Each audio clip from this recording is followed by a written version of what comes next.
Sir నమస్కారం sir. Janasena party కేంద్ర కార్యాలయమైన Mangalagiri party office దగ్గర జనవాణి కార్యక్రమం స్టార్ట్ చేశారు. ఇప్పటి వరకు ఏ రాజకీయ నాయకుడు ఇలా రోడ్ల మీద కూర్చోబెట్టి ఎమ్మెల్యేలు కానీ మంత్రులు కానీ ఈవెన్ ఎంపీలతో సహా కూడా ప్రజల కోసం అందుబాటులో ఉండేటట్టు పనిచేస్తున్నారు. ఏంటి సార్ పవన్ కళ్యాణ్ గారు తీసుకున్న నిర్ణయాలు ఎలా అనిపిస్తున్నాయి సార్? మొదటగా మీకు తెలియజేయాల్సింది ఏంటంటే, జనవాణి కార్యక్రమం అనేది ఈ రోజు మేము మొదలుపెట్టిన కార్యక్రమం కాదు. ఎలక్షన్స్ ముందు కూడా, లేకపోతే మా పార్టీ ఎప్పటి నుంచి ఆయన నిర్ణయం తీసుకున్నారో పవన్ కళ్యాణ్ గారు ముందు కూడా ప్రజా సమస్యల మీద ఆయన పోరాటం చేశారు. అదే మనకి ప్రస్తుత ప్రభుత్వంలో ఆయన జనవాణి కార్యక్రమం చాలా సజావుగా సాగిస్తున్నారు. అదే ముందు ప్రభుత్వంలో మన జగన్మోహన్ రెడ్డి గారి ప్రభుత్వంలో ఆయన జనవాణి కార్యక్రమాలను కూడా ఆపేసి దానికి పర్మిషన్స్ ఇవ్వకుండా పోలీసు వారితో చాలా ఇబ్బందులు పెట్టి రకరకాలుగా చేశారు. మీరు ఈ రోజు చూస్తున్నారు కదా, ప్రజల దగ్గర నుంచి అశేష స్పందన వస్తుంది.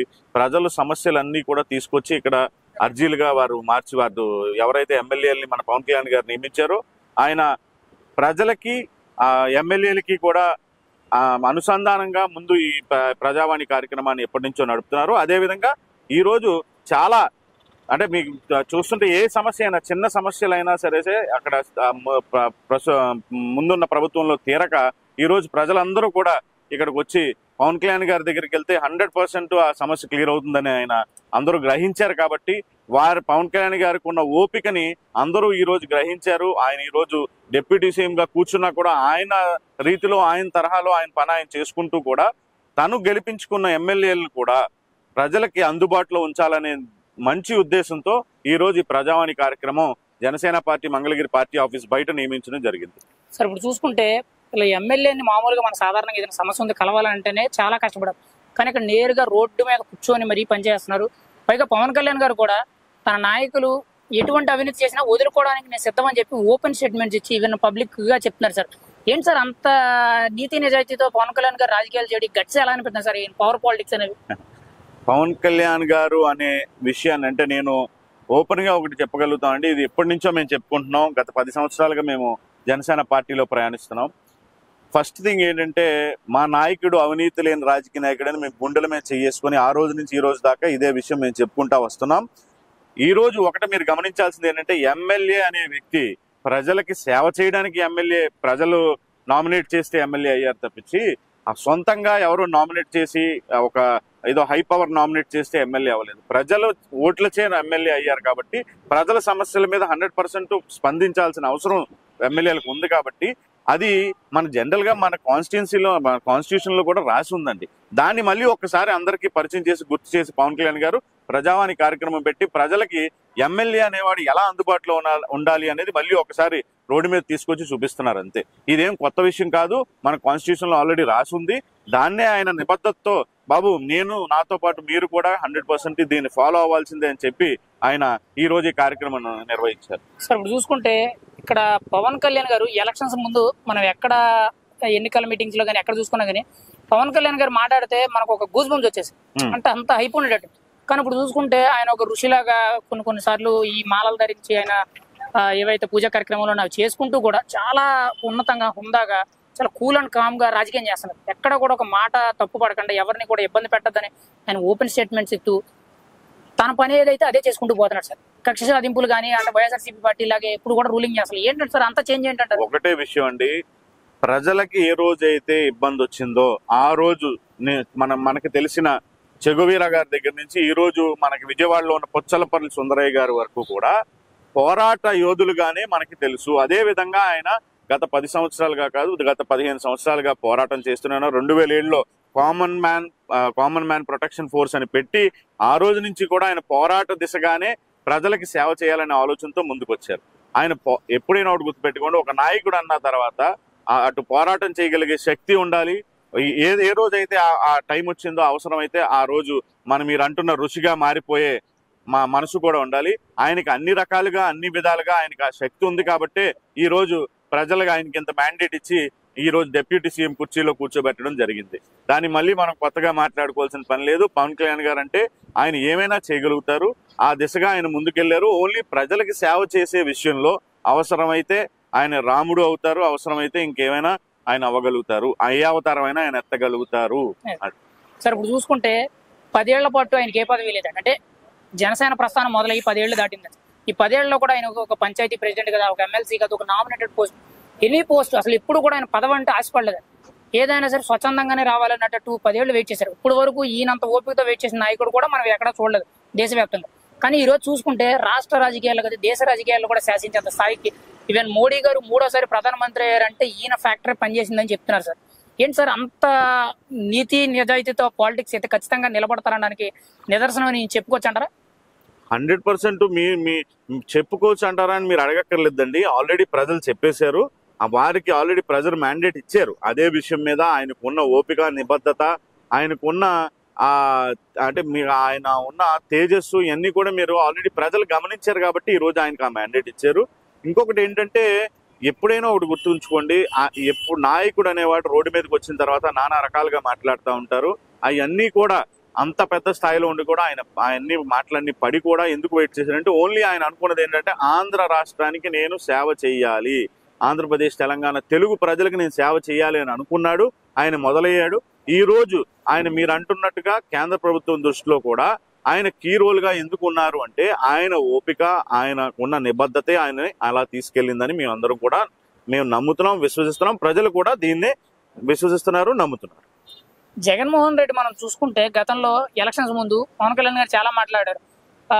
ఈవెన్ నా వెంట్రుక కూడా ఒక పీకలేవు అనేటట్టు కొన్ని ఇబ్బందికరమైన మాటలు కూడా మాట్లాడారు. కానీ ఈ రోజు చూసుకుంటే జగన్మోహన్ రెడ్డే కాదు, తన వెనకాల ఉన్న నాయకులు కూడా పవన్ కళ్యాణ్ గారిని నోటుకు వచ్చినట్లు మాట్లాడారు. నువ్వు అసెంబ్లీ గేట్ తాకలేవు, అసెంబ్లీకు ఈ జన్మలో రాలేవన్నారు.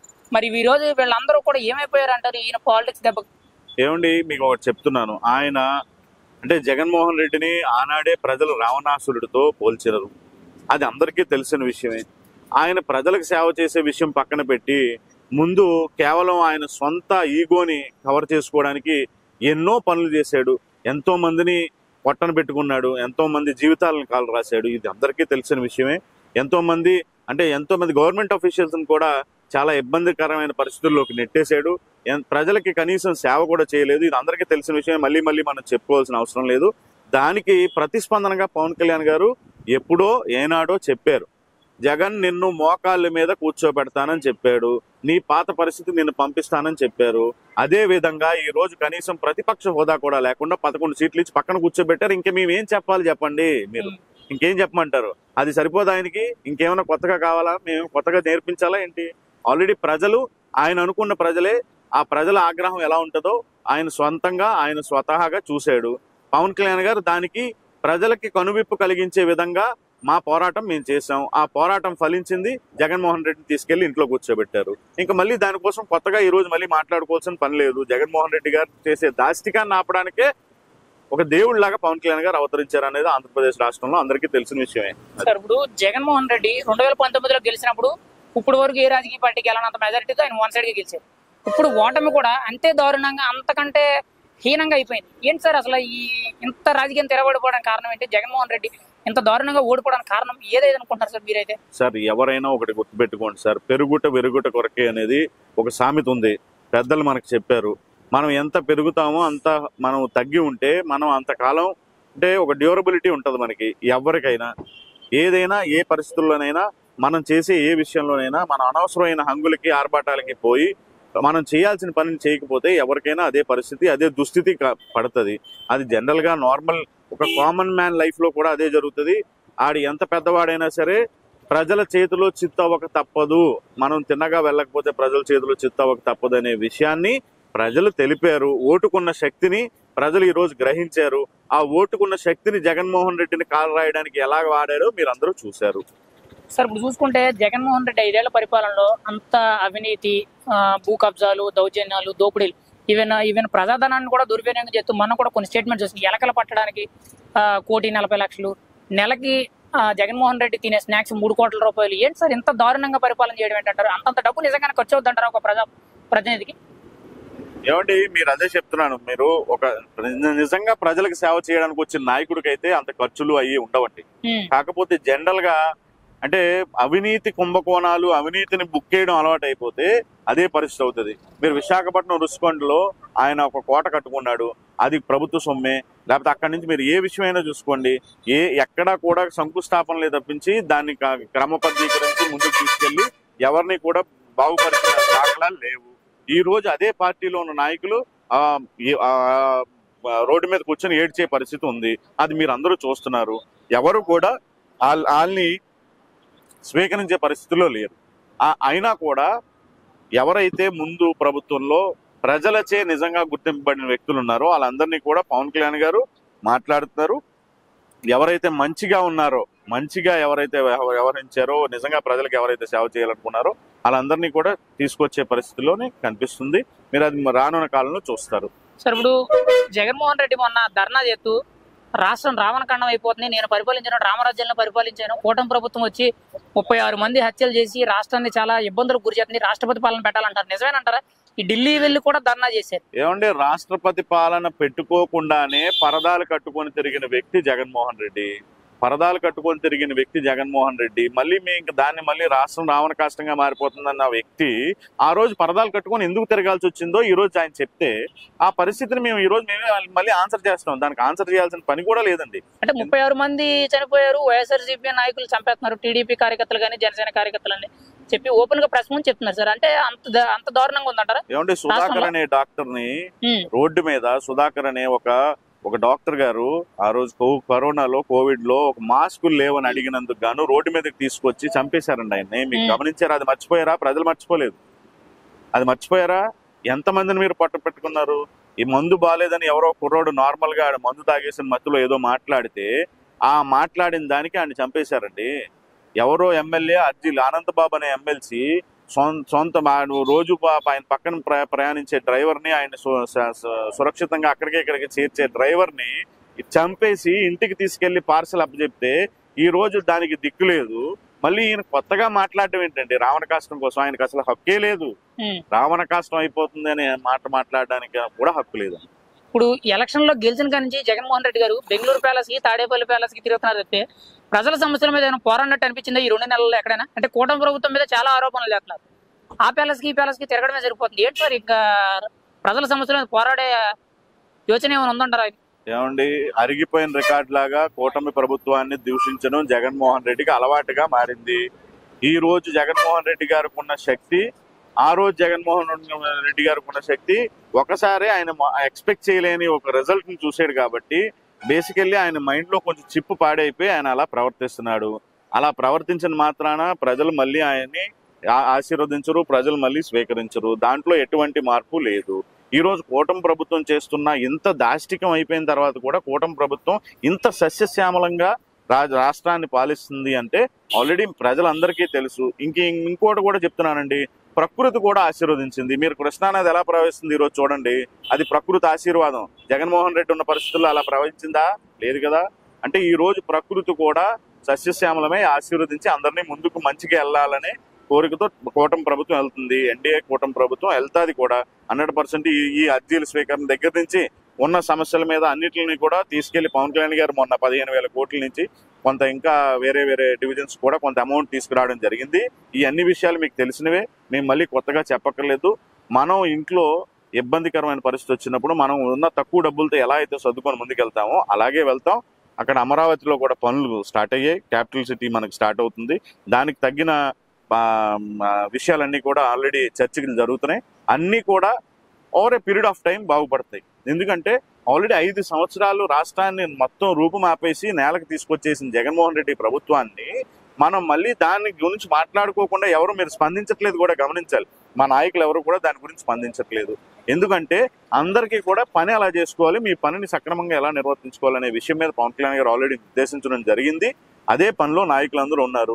జగన్మోహన్ రెడ్డి మాట్లాడే మాటలు, జగన్మోహన్ రెడ్డి వెనకాతలు ఉన్న నాయకులు మాట్లాడే మాటలు పట్టించుకునే పరిస్థితుల్లో ప్రస్తుతం ఉన్న ఎన్డీఏ కూటమి లేదని మీ అందరికీ తెలియజేసుకుంటాం. సార్, ఫైనల్ గా అయితే ఒక మాట, 29లో పవన్ కళ్యాణ్ గారి రాజకీయ భవిష్యత్తు ఎలా ఉండబోతుంది? జగన్మోహన్ రెడ్డి గారి రాజకీయ భవిష్యత్తు ఎటువైపు వెళ్ళబోతుంది?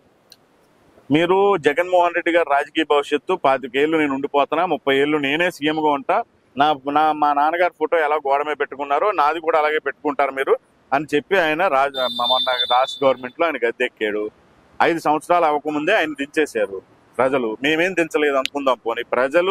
ప్రజలచే ఓటు వేయబడి ఆయన దిగిపోయాడు. ఆయనకి అర్థమైంది కదా పరిస్థితి. 29 పరిస్థితి ఎందుకు, ఈ రోజు పవన్ కళ్యాణ్ గారి కోసం ప్రజలే మాట్లాడుకుంటున్నారు, మీరే నన్ను అడుగుతున్నారు.